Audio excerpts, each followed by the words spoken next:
कुछ साल बाद की बात है।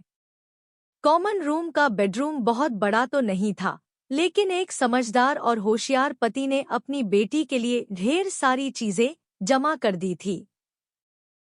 फर्श उन चीजों से भर गया था और बेटी के पास उन्हें रखने की कोई जगह नहीं बची थी। बेटी हर समय बस सोती रहती थी। वह गुस्से में थी, इसलिए आखिरकार उसने अपने पति को एक रिवॉर्ड देने के लिए ढूंढ निकाला। फिर उसने अपनी माँ को बुलाया और कहा कि अब तो अपनी बेटी के लिए घर खाली करवाना ही पड़ेगा।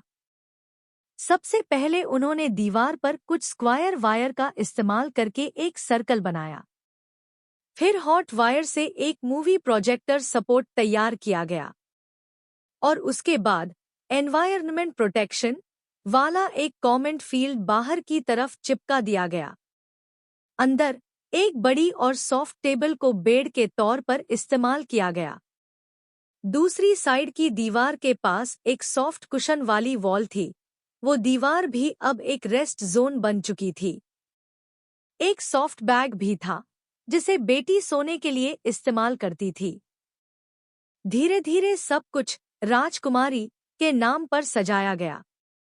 यह उसका सपना था, एक छोटा महल जिसमें उसकी दुनिया बसती है।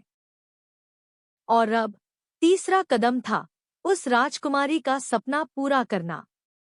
एक दराज बनाई गई जिसमें बेटी की किताबें, उसके खिलौने और उसका छोटा सा जादुई संसार रखा जा सके।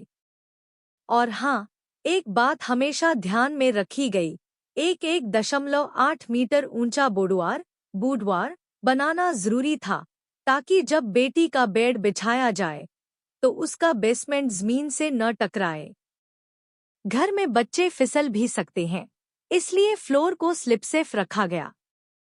और सबसे जरूरी बात, यह रूम सेकंड्स में एक प्लेग्राउंड में बदल सकता है।